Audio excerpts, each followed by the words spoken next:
आज़ादी से पहले कई 10 ऐसी बातें जो आपको हैरान कर रख देगी। नंबर 1, दोस्तों ये तो आप जानते होंगे कि हमारा देश 15 अगस्त सन 1947 को आज़ाद हुआ। लेकिन क्या आपको यह पता है कि हमारा देश इन कैसे आज़ाद हुआ? क्या क्या समस्याएं आई हमारे देश को आज़ाद करने के लिए? तो ये क्रांति छिड़ी थी सबसे पहले 1857 ईस्वी में। सबसे पहले 1897 ईस्वी में क्रांति छिड़ी थी हमारे देश को आज़ाद करने के लिए, और कई वीरों ने अपने जान गंवाए इस देश को आज़ाद करने के लिए।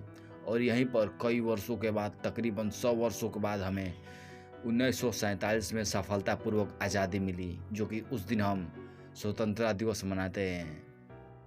और इसी 15 अगस्त के दिन हमारे पंडित जवाहरलाल नेहरू ने आधी रात को यह घोषित किया कि अब हमारा देश सफलतापूर्वक आज़ाद हो चुका है और हम अपना पहला आज़ादी का दिवस 15 अगस्त सन 1947 को मनाते हैं।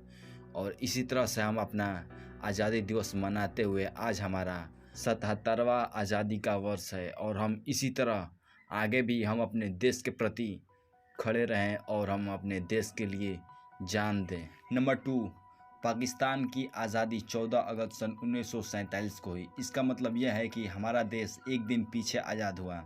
लेकिन मैं आपको यह बता दूं कि जब भारत और पाकिस्तान में विवाद चल रहा था, तब पाकिस्तान ने भारत से बंटवारा कर लिया था, और इसी कारण पाकिस्तान अपना आज़ादी का दिन एक दिन पहले मनाता है और हम एक दिन बाद में। नंबर 3, भारत का राष्ट्रीय ध्वज सबसे पहली बार 7 अगस्त 1906 ईस्वी में कलकत्ता के पारसी बागान में स्वैर में फहराया गया था, और इसकी तिरंगे की कलर लाल, पीला और हरा था। और इसका मतलब यह है कि लाल यानी कि हिंदुओं का प्रतीक और हरा इस्लामियों का प्रतीक होता था। और ये तिरंगा आज़ादी से पहले का था। और आज का तिरंगा आप जानते ही होंगे, ऊपर केसरिया और बीच में सफ़ेद और नीचे हरे रंग की पट्टी, जो कि और बीच में है अशोक चक्र और उसमें है 24 तीलियाँ। और इन सभी का अर्थ अलग अलग होता है। केसरिए रंग का अर्थ होता है कि हम लोग कितनी ज़्यादा बलिदानी से, बहुत ही कठिनाई पूर्वक ही हमने ये आज़ादी प्राप्त की है। और हरे रंग का मतलब होता है कि हमारा देश बहुत ही ज़्यादा हरियाली है और ये हमारा देश बहुत ही हरा भरा है। अशोक चक्र का मतलब है कि हमारे देश में शांतिपूर्ण परिवर्तन होता है। 24 तीलियों का मतलब होता है कि एक दिन में 24 घंटे होते हैं और ये दिन और रात को प्रदर्शित करता है।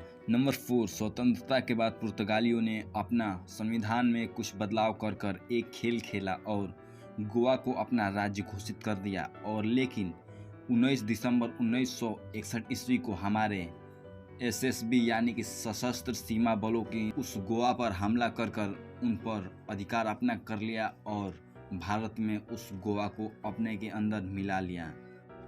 नंबर 5, जब से हमारा देश आज़ाद हुआ है तब से 15 अगस्त को हम अपना स्वतंत्रता दिवस मनाते हैं, और ये दिल्ली के लाल किले पर हम अपना झंडा फहराते हैं। लेकिन उसके एक दिन बाद 16 अगस्त सन 1947 को पंडित जवाहरलाल नेहरू द्वारा लाल किले पर झंडा फहराया गया था।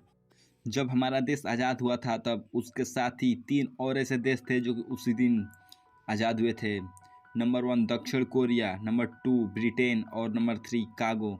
ये 3 ऐसे देश थे जो कि उसी दिन आज़ाद हुए थे।